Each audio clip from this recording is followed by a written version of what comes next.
that human species in this surrounding. So let's see one by one in this speech.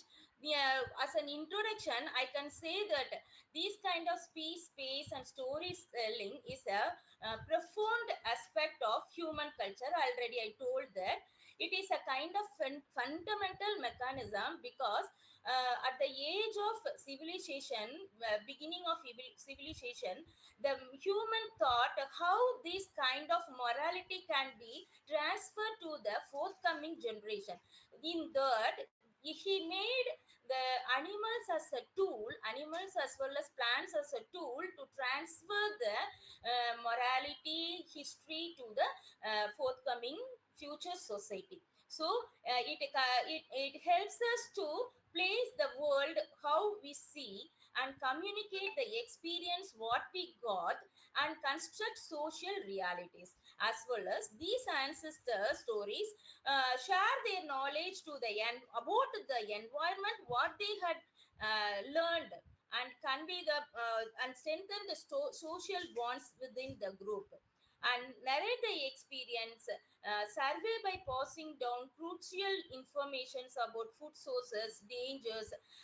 For that only, we in Indian literature we can see that Varna, Agni, these kind of elements, natural elements, will be treated as God and goddesses to show that food sources and danger, natural disorders.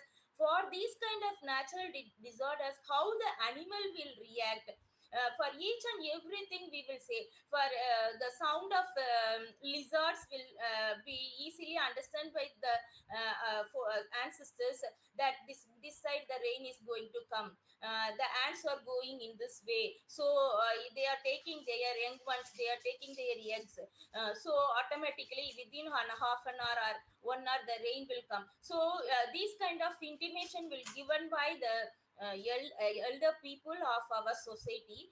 So it is a kind of bonding us with the animals. As storytelling can be a survival tool, I can say. The concept of space in storytelling, each and every story will build with the space or environment what the human has. For example, in our society, in Tamil literature, we had divided the 5 spaces, that Marudam, Mullai, Neidal, Palai. So these kind of divisions, these are called the space in the storytelling. According to the space only, the people lifestyle, the culture will be explored. For example, easily I can say the Neidal and Marudam. Easily we can connect with Neidal and Marudam. Marudam is the place of plain. There we will cultivate rice, paddy and all. So this kind of lifestyle is so totally different from Neidal. Neidal is the place where we can catch fish for our food, and the life is embedded with the sea and their lifestyle, that animals, tortoise, that kind of animals will be in this kind of writings, Neidal literature. And in Marudam we will see how what are the animals, peacock, crow, hen, cock, these kind of animals, how these kind of animals explore in the society, what the role they had taken, these kind of things we can see. So, for example, while talking about this, we can see indigenous culture, how the bee takes its role, swan takes its role. These kind of things will be explored according to the landscape, according to the geographical feature and cultural significance. It is divided, and the modern storytelling, now we are seeing it as a urban and rural background. So now in olden days, in early days, we divided the land into 5 divisions. For example, I'm taking it from Tamil literature. It is divided into 5, and like that we explored.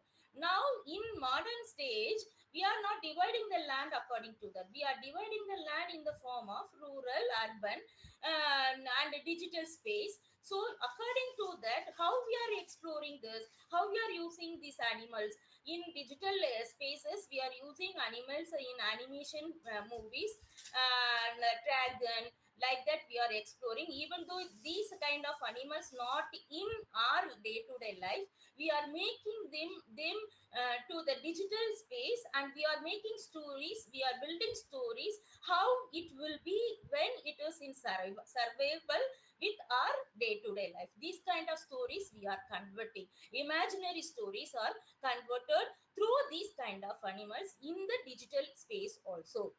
The next thing is intersection of species and storytelling.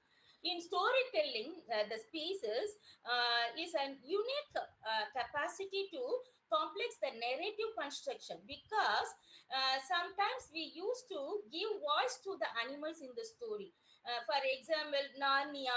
Here in Narnia, that lion also used to speak as along with the human being. So it has a narrative part in that story. So species communicate through signals and symbol forms. It can be seen in olden literature. For example, they got that message through swan. These kind of we used to say in Akananur, we used to say that Talavi got news through swan or dove.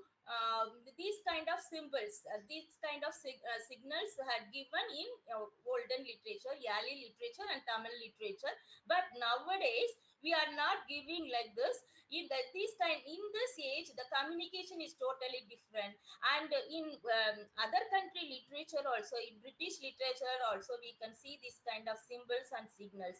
Rather than that is a bad. It shows the sorrow how the human species was how the human species polluted the society. For resemble how he was for to tell about the future, how it will be destroyed, how the human will be destroyed. These kind of things was symbolized through the dragon when in this kind of literature. Then it is the ability to allow us to explore identities. Sometimes, for example, in the previous session, ma'am told about the fox and grapes and all. So in this kind of moral stories, it take the role of exploring the identities, how cunning the fox in that while we are Vada used to say that grandma story, how cleverly the fox have made a trick to take that vada from the crow. And nowadays that it is also changed, how the crow react to that flattering words from the fox. So these kind of stories can be explored both individual and collectively. We can see this kind of exploration in the stories, while we are giving other animals in the stories. The next one, the creation of human being from plants and animals. Already I told you the plants and animals are embedded with human life. While seeing this, from the mythological period, from the folklore period, we are inbuilt with the animals and plants. We can give lot of experience examples from this. Mythological origin and humanity, it describes the human as a steam from species, plants, and animals, and all. For example, Maori creation. It is also a myth from the Maori culture. From New Zealand, here they are saying that man was created. The first man was created. Mole was created with the association of various elements of nature. And then how he is considered that to live in the society, and how he selected that god, their goddess Tain Muhata, he is considered as the god of forest and birds, and how he created this human with the elements, the natural elements, and how he created the first woman also, Henny Ahwawan. So these kind of things can be seen in the New Zealand myth, as well as the parole ha. The parole ha is a foundational text in Maya culture. Here, the god succeeded by creating human from maize.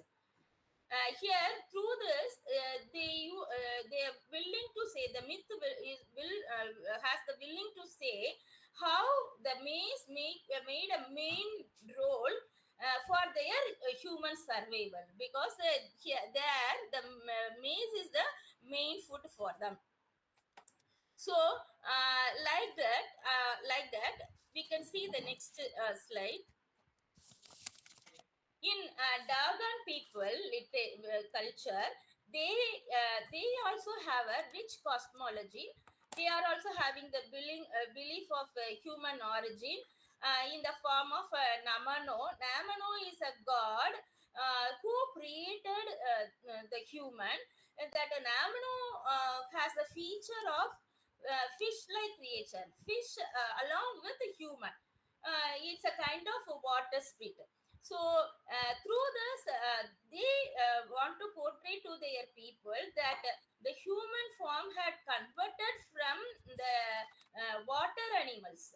So the story was built through that only. Okay, in talking about Hindu mythology, we can see lot of avatars of Vishnu. One of that is Matshavadar, to save the humanity from the great flood. So these kind of how the god makes a role with the nature and to save the human or to produce the human. Like that, in paradise also we can see that in Christianity, the god created the human in the Garden Eden. So these kind of descriptions we can see. Now we can see how these pieces get into the myth with the connection in the form of some kind of theories and approaches. Now that is totemism. Totemism is a kind of study on religion and social organization, how it was interconnected. The totemism is in the form of different contexts. We can see, we can explore with a lot of literary works. There we can have, especially it is it is to represent, to moralize the people and to take over the knowledge about hunting and moralizing the formation of people which to be followed in the future. For example, Love Kush and Love and Kush are the son of Rama. In Totemism, what will begin? No, the nature, that means the animal or plant will be converted into a human, total human, and live the life of a human. And for that only I gave the example from Ramayana, Love Kush. Love is a son of Rama, who Sita gave birth to him. But bush is a straw, a small plant, grass, we can say grass, because he gave birth to a son, gave birth as a son, because to save the child and to save the Rama's a family, that Rishi made a straw into a human as the in the form of lava. And so along after that, the bush will remain as a human, and he used to lead the life as a human being. So this kind of story narration we can see in Ramayana. So this is one of the best example how a nature converted into a human and leads the human life. like that only. Lot of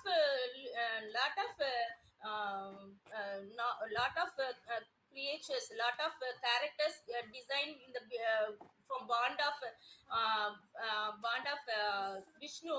We can see that Tulasi, these kind of things also. Once there will be the love of Lord Krishna, and in the form they turn into the plant, into the form of plant, into the form of animal. These kind of things we can see.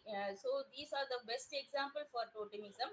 And hierarchy here, one of the largest group, it is having the tradition of folklore and religious material in that of transformation. For example, Nagakanni. Whenever we see in Indian literature, we can see that wherever the region may be, we used to worship Nagakanni in the form of wherever we have that snakes at the snake's house. We used to worship there. We used to keep milk and egg to that devotee, to the goddess, and we used to pray. We are having an assumption that Nagakanni will transform into a human. And as well as we worship Kamadhenu also. Kamadhenu is a cow, but we are thinking cow is a goddess which provides what all the things to the human, very useful for the mankind. So we are treating these both animals as god, till our human survival ends in the society, in the Indian space.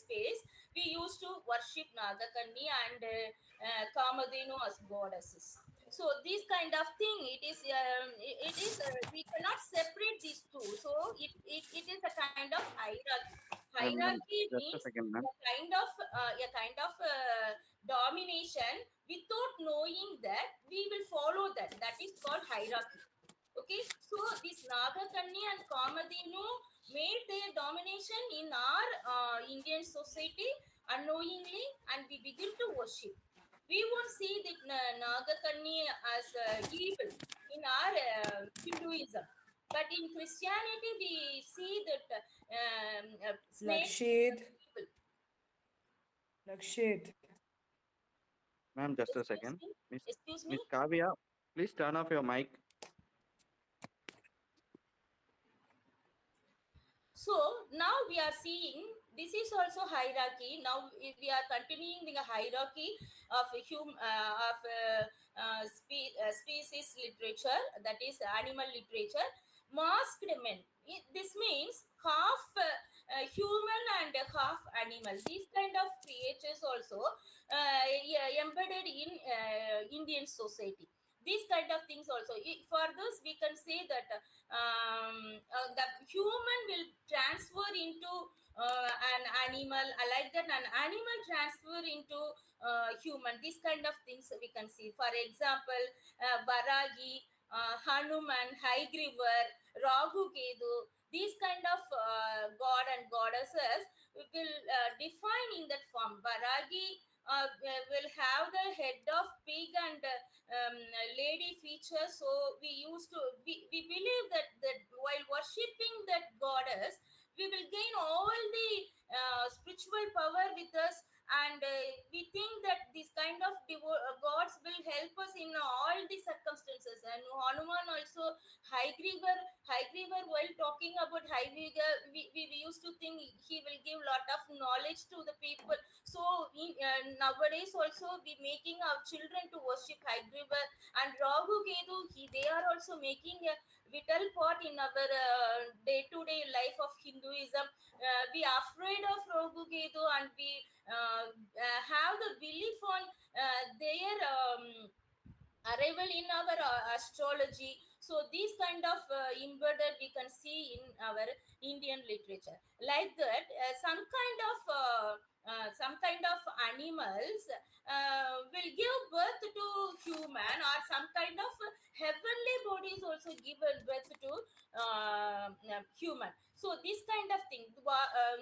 Durva is a saint who was converted into a star, like that. Markandeya also converted into star. I like that. Mahisha is a giant who fought against Durga in Durga avatar, and after that he was killed by Durga. And while seeing the feature of Durga itself, we can see the head of Mahisha at the feet, under the feet of Durga. So it says that if we have that karma, that is desire on other ladies, it will be they will be destroyed, and they will get into the under the feet of Durga. This is the resemble of the death of Mahisha. Even though we are having this kind of problem in our society, in our mythology, in Indian mythology, we are thinking that who has the desire on lust. Mahisha is a man, is a giant who had a desire on Durga, the goddess of Parvati, and the Durga avatar killed that Mahisha and kept that head under her feet. So this is the story. Through that, they preached to the humanity that you must not have the lust on other ladies, or especially other wives. So like that, Skanda Purana also we can see Sura Samhara, that their cock will be killed at the end of the Sura Samhara, and it was kept in the flag of as a vagana, as a vehicle of Lord Kandan. So these kind of things we can see in mythology. Now the relationship of mixture. Here we can see there are a lot of relationship mixture. For example, winged elephant. Winged elephant. On hearing the word winged elephant, elephant itself, we come to know that Indra's Ayurveda. Airavada is a white elephant. Is a white elephant which has wings like that. Unifix, that a horse with the corn, and these kind of things we can see. And like that, in uh, these kind of literature, we come to know that how heavenly body give birth to give birth to a human. For example, Karna is the son of Surya, that heavenly body son, and he gave birth to Ganna with Kundi. So these kind of things can be seen in Mahabharata. So these are the examples to say, to explore the literature with the hierarchy theories. Okay, so now we are getting into the animal in myth. What kind of animals are explained or explored in our Indian literature. Lion itself, the Vahana of Parvati, Durga. So in Mahabharata also, we are having lion as a symbol of bravery and leadership.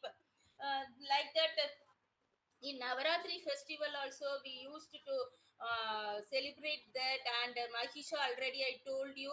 And the elephant is in the on seeing the word on in elephant in along with the Indian tradition or human Hinduism, we come to know that Lord Ganesha, Lord Ganesha has the face of elephant, and that we are used to say, for get knowledge, wisdom, you have to worship Lord Ganesha. So it is an embedded one with the Hinduism. And the cow, already I told lot of things about the cow. And snake also already I told that it is a symbol of duality, good and evil. The same thing, even though we worship snake as god, we used to teach our generation that if you do any harm to snake, it will take revenge on you in that life. It is a kind of symbolic that if you don't do harm to nature, through that only we can explore that knowledge to our learner, our youngsters, that we used to say that if you do harm to snake, it will take a revenge in your future, so don't hurt any animal. Yeah, all the animals what we use in our mythology, through that our Indian people, Indian generation transfer the knowledge of not to hurt the animals. It is the main theme, main morality transferred to the forthcoming generation from our ancestors. So we believe nature, we love nature, we worship nature, we live with nature. Even though we converted into urban and rural life, and we entered into the digital life also, even though we are following that, the belief which is not changed in us. We are till now we are having the belief on these kind of animals. Wherever we see, we used to think about the ancestors, what they told to us, and we give way to these kind of animals. We have to say like that only. The monkey also having the resembles symbolic of Hanuman. And we wherever we go, we in to the hill region, we used to give fruits and food to these kind of monkeys in the form of wholeheartedly devotional manner we used to give. So we think that monkey is in the form of Hanuman, and we have to respect that species. And the mouse also, mouse, on seeing the word mouse, we you know that a guy, it's a vehicle of Ganesha. So this is a creature. Even though we don't like mouse very much in urban life, and rural life also, some kind in fields it will destroy a lot. So even though that we used to worship as a vahana of Ganesha, wherever we used to give puja to Ganesha, we won't forget to give puja to mouse also. So like that it is embedded. These animal symbols serve not only the narrative devices, it is also the vehicle of deeper philosophical meaning with the Indian literature. ಆಯ್ತಪ್ಪ Lakshith. So to explore this kind of knowledge, to approach the literature, we are having lot of theories also: eco-conscious theory, eco-feminism theory, and some other theories also there to make a study.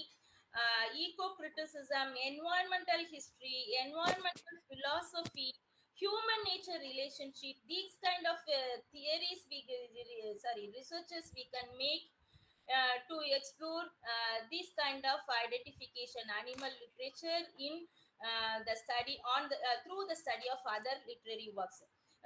On seeing it in a theoretical form, eco phenomenology, environmental post-colonialism, ecofeminism, post-humanism, anthroponic theory, these kind of theoretical framework we can apply in the literature. Some kind of theoretical framework we can apply in the form of to analyze the animal literature. And while talking about the methodology can be used to study is critical discourse analysis, narrative analysis, anthropography, and participant observation, how the animals are participated in the stories, historical research, how historians connect with the mythology. This kind of methodology can be used to evaluate a literature, animal literature. Collaborative and participatory research can be done in the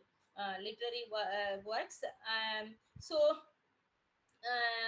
I think I had given a short, a brief introduction about animal literature, and to have an interesting study on Indian literature with myth. There are a lot to say. All the regional literature of India, will be connected with this kind of animal.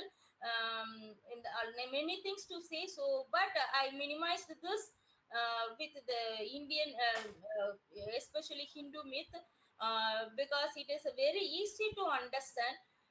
Even though we have listener from other part of religion, they also come to know about these kind of things very well, because the culture festivals are embedded with all the religions. All the religion festivals are interconnected, because of we are having unity in diversity in society in India. We can easily connect with this kind of nature. So I stopping my session. If you want to know anything, you can ask, or if you want to share also, you can ask me.